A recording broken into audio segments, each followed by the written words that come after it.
Bonsoir Didier. Même si c'est compliqué parce qu'il y a eu la fatigue, parce qu'il y a eu beaucoup de séances d'entraînement, mais est-ce que tu es tenté de t'appuyer sur les Parisiens pour ce match important, cette demi-finale, pour rester dans la dynamique de ce qui s'est passé pour eux en finale de Ligue des Champions? Ils sont là, donc je compte sur eux. Après, tout dépend comment ça se passera.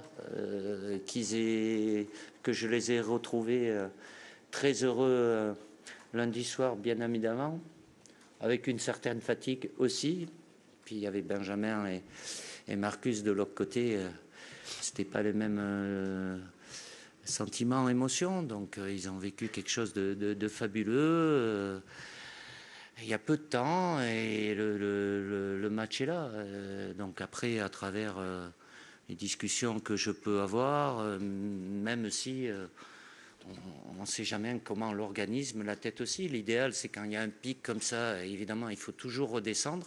Mais là, il faut vite remonter parce que le match est proche. On a eu une petite séance hier. Aujourd'hui, on va avoir une petite. Et puis demain, on a l'Espagne en face. Donc ça, on le savait au programme, évidemment. Tant mieux pour eux. C'est des choses qui sont positives, évidemment. Après, c'est jamais comment on fait tout pour que ça se passe du mieux possible. De par ce qui se passera demain, on tirera des analyses, des conclusions. Mais évidemment que la victoire et un tel succès, c'est quelque chose de très positif. Je disais, Loïc Tanzi pour l'équipe. Ouais. Ibrahima Konaté, juste avant vous, a été catégorique en disant que Ousmane Dembélé méritait le Ballon d'Or cette saison. Est-ce que vous comptez prendre position sur ce sujet-là, avant ou après la Coupe du Monde des clubs, par exemple?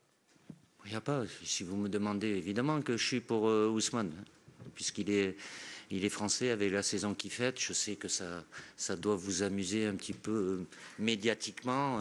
Sincèrement, j'ai pas ça à l'esprit aujourd'hui. Évidemment que cette National League peut amener à des éléments de réponse. La Coupe du Monde des clubs aussi, parce qu'on m'a déjà posé la question. Après, c'est toujours des interprétations. Alors, je ne vais pas parler de Lamine aujourd'hui parce que c'est l'opposé à Ous. Si à choisir, je vous dis Ous à 100%, bien évidemment. Maintenant, si vous posez la question des Espagnols, je ne pense pas qu'ils vont vous dire la même chose. Voilà, donc évidemment, il y a ce fanaille fort qui peut, ou pas, je ne sais pas, puisque c'est sur toute une saison, mais évidemment que Ousmane, avec la saison qu'il réalise, le mérite, et c'est tout le mal que je lui souhaite. Bueno, mister, ¿qué tal? Sergio Roas para Tiralineas. A mí me gustaría preguntarle por un futbolista en concreto, por Desiré Doué, y si cree que quizá, aunque Lamine Yamal sea un futbolista más mediático, se hable más de él, si quizás el francés es en estos momentos el mejor joven del panorama futbolístico. Ce joueur français est peut-être le meilleur joueur au monde. Après, c'est difficile de comparer. Évidemment que Lamine Yamal, en étant au Barça avec la saison qu'il réalise, il est très jeune aussi. Il est plus jeune que Désiré Doué, qui est arrivé au PSG. Le début de saison a été un peu plus laborieux, mais voilà. Durant la saison, et il finit la saison très très bien, avec évidemment son empreinte sur cette Ligue des Champions. Dez, je le connais bien. Bon, footballistiquement, vous pouvez le connaître aussi. Après, dans sa tête, tout est bien carré. Voilà, s'il en est arrivé là, c'est son mérite. Et quand on connaît des moments comme ça, on a envie d'en connaître d'autres. Donc, vous avez en Espagne aussi beaucoup de jeunes joueurs qui arrivent en équipe nationale, en France aussi. Il y en a, il ne faut pas que des jeunes, mais lui, de par ce qu'il a fait cette fin de saison avec cette finale de Ligue des Champions, évidemment, il s'est mis à l'honneur. Bonjour Didier. Oui. Emmanuel Baranguet pour l'agence France Presse. Il manque 3 titulaires en défense par rapport au match contre la Croatie, qui était un très bon match de l'équipe de France. Est-ce que tu as l'impression que vous êtes un petit peu affaibli avant de jouer contre la meilleure équipe du monde, comme tu l'as appelé? C'est factuel. Je ne vais pas dire ça parce que ceux qui vont jouer demain, je compte sur eux aussi. Mais évidemment, dans l'idéal, c'est d'avoir tout le monde disponible. Là, les 3 que vous avez cités, oui, ils ont été titulaires pratiquement sur tous les matchs depuis au moins 2 ans. Ils ne sont pas là, ils sont blessés, donc ça laissera du temps de jeu aux autres. Évidemment, quand ça tombe sur un match face à l'Espagne avec le potentiel offensif, oui, c'est pas l'idéal, mais après vous avoir dit ça, voilà, les 25 qui sont là, ils sont concernés par rapport à ce qui nous attend demain. Bonjour Didier, Stéphane Bianchi du Parisien. Il y a un an, vous affrontiez, un peu moins d'un an, vous affrontiez l'Espagne. Quel regard vous portez sur la saison et l'année de votre capitaine? Et qu'est-ce qui différencie le Kylian Mbappé de Munich l'année dernière et de celui que vous retrouvez à Stuttgart aujourd'hui pour affronter l'Espagne? Écoutez, il était avec ce qu'il a eu et sa blessure qui aurait pu être définitive et le priver de l'Euro, il était, mais il n'était pas au maximum de ses capacités. Après sa saison, vous la connaissez comme moi. Aujourd'hui, il est dans de très bonnes dispositions et avec un potentiel footballistique et notamment physique bien meilleur. Nicolas Georgerot, RTL. Ouais. L'affiche est belle, vous êtes très souvent suivi par vos supporters un peu partout, mais demain ils sont 16 000. Un peu plus voilà. même. Ouais, voilà ce que ça vous inspire. Merci.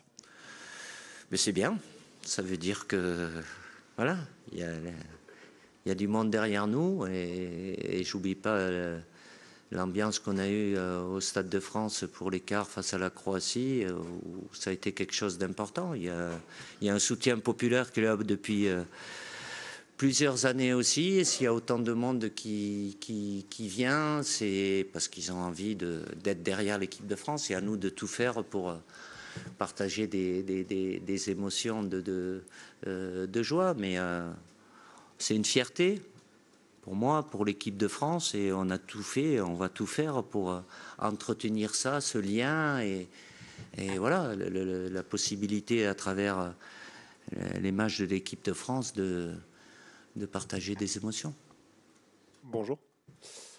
Nicolas Le Gardien de Sud-Ouest ici. Okay.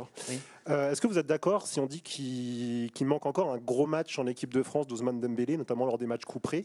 Et est-ce que justement cette saison-là doit l'amener à faire ce match-là, peut-être affirmer un peu plus sa personnalité sur ces matchs-là? Après, écoutez, il manque. On peut toujours avoir un truc en plus. Ousmane a fait une grande saison avec l'équipe de France. Sur le dernier match, il a été décisif aussi. Qu'il soit à son meilleur niveau demain, c'est mieux pour nous. C'est pas des manques. On peut toujours faire mieux. Et Ous est exigeant avec lui-même. Mais de par ce qu'il avait moins fait les autres saisons, ce qu'il a fait cette saison, il a placé la barre beaucoup plus haut. Mais il y a encore jeudi, dimanche, et puis il part pas en vacances, puisqu'après il y a une Coupe du Monde des clubs. Donc il a encore évidemment deux objectifs importants. Bonsoir Didier, Jean-François Pérez. Oui. Qu'est-ce qui reste de la demi-finale de l'an passé? Une défaite frustrante, s'était passé beaucoup de choses, il y avait eu des gestes techniques incroyables, une élimination évidemment au bout après une compétition qui était un peu particulière avec tout ce qui s'était passé, on ne va pas y revenir. Mais qu'est-ce qui reste? Et est-ce que le fait qu'il y ait un titre en jeu finalement ce week-end donne une dimension supplémentaire à la revanche éventuelle que vous êtes amené à prendre? Revanche, vous l'aimez bien celui-là, moi je l'aime pas. Dans le sport, oui, si ce n'est que c'est une demi-finale. Ça, on est au même stade et qu'il y a la possibilité d'aller en finale. Après, un an, c'est beaucoup. Dans l'analyse, je ne vais pas revenir sur ce match-là, même si l'Espagne nous a été supérieure, notamment dans la maîtrise du ballon. Après, paradoxalement, et je nie pas qu'ils aient pu être supérieurs dans certains domaines. La sensation de ne pas être passé si loin quand même. Donc après, d'autres peuvent avoir une autre analyse. Il n'y aura pas forcément les mêmes joueurs, ni chez eux, ni chez nous. voilà, c'est avec l'objectif des deux équipes de pouvoir... Une finale, on la jouera, les deux équipes. Mais c'est de jouer la grande finale dimanche soir. Dani Quintana por aquí en español, para Diario La Escuadra. Por aquí. El año pasado en la Eurocopa Lamine Yamal se motivó con unas palabras de Rabiot. ¿Creéis que es mejor no repetir este suceso o os gusta que esté motivado? Pas trop compris par rapport... Pardon, non he entendido. ¿Puede repetir? Sí. Alors, il y a un an, Rabiot Lamine Yamal était très motivé. Rabiot a dit quelque chose, a critiqué Lamine Yamal. Est-ce que vous aimeriez voir la même chose cette fois-ci, oui ou non? Non, après, forcément, il y a des souvenirs quand les joueurs se rencontrent ou quand il y a des matchs, que ce soit en équipe de France ou en club. Après, ça sert d'expérience, ou d'un côté ou de l'autre. Il n'y a pas que des expériences positives. Les expériences négatives, elles doivent servir aussi. Après, il y a la qualité des joueurs, le côté instinctif aussi. Par rapport à Lamine Yamal, oui. Vous savez, je ne sais pas s'il y en a un qui va me poser la question. Vous avez la solution. Il a joué beaucoup d'équipes. On ne peut pas dire que j'ai vu une équipe qui avait trouvé une solution. Limitée peut-être. Après, il a capacité, comme d'autres joueurs de notre côté aussi, sont capables de faire des différences. Ça sera, oui, la même affiche. Après, le contenu, le scénario, il ne sera pas forcément similaire. Buenas tardes, Didier Sebas Guim de TV3. Volviendo también a Lamine Yamal, lo que decía Adrien Rabiot el año pasado es que Lamine no había hecho lo suficiente todavía como futbolista. Un año después nos encontramos con que Konaté, entre otras cosas, dice que es un jugador excepcional y que es un genio futbolístico. Lamine Yamal, ¿qué ha cambiado? ¿Qué ha cambiado en este año? Déjà, parce que ce que j'ai cru comprendre, je ne sais pas, parce que des fois ça peut être interprété. Adrien Rabiot, il n'a rien dit sur Lamine Yamal, si ce n'est voilà, ce qui peut se passer. Il y a pas... Messolman, ¿cómo ha crecido Lamine Yamal en este año para usted?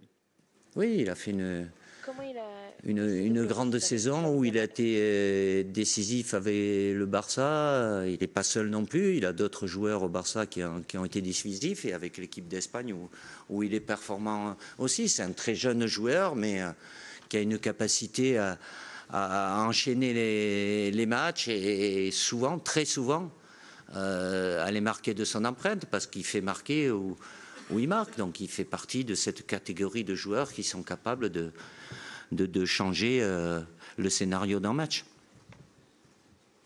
Oui, bonjour Didier, Louis Vix, Infosport Plus, Canal Plus. Désolé, je ne vais pas vous parler de Lamine Yamal, mais de votre animation offensive demain, parce que c'est l'une des curiosités. Est-ce qu'on peut revoir, je sais que vous n'allez pas tout me dire, mais est-ce que dans l'approche, par rapport à ce que vous aviez mis en place et qui avait bien fonctionné face à la Croatie, avec 4 joueurs à vocation offensive, on sait que l'équilibre est important pour vous, et si Ousmane était amené à démarrer d'entrée, est-ce que ça pourrait modifier la position du capitaine au départ? Non. Là, pour la dernière question, non. Ça, je vous l'ai déjà dit. Donc, voilà, Kylian aura une position axiale. Après, qui est des positionnements, oui. Évidemment qu'on a fait des choses intéressantes, très intéressantes contre la Croatie. Là, c'est pas la Croatie, c'est l'Espagne. Je ne vais pas vous répondre, mais ça fait partie de la longue réflexion que j'ai pu avoir. Aussi entre le fait de tenir compte que défensivement, on n'a pas les automatismes qu'on avait, mais l'un n'empêche pas l'autre. L'idéal, quand on joue un adversaire comme ça, c'est de pouvoir être suffisamment solide défensivement, mais pas que ça. Et c'est pas l'option 1. Si on joue que pour défendre, ça sert à rien. Donc il faut qu'on soit capable. Après, le juste milieu entre les deux, comme toute équipe, en ayant le ballon, il n'y a pas trop de difficultés. Là, on rencontre un adversaire qui aime et qui, en général, a plus le ballon que ses adversaires. n'interprétez pas ce que je viens de dire pour savoir. C'est 2 options. On peut commencer avec une, finir avec l'autre ou l'inverse. Ça dépendra un petit peu, mais comme à chaque match, c'est un rapport de force. Je vais pas... voilà, le premier objectif, même si j'ai dit oui, solide, mais c'est de mettre une équipe qui soit capable de créer des problèmes à l'adversaire, avec les caractéristiques que possède cette équipe d'Espagne.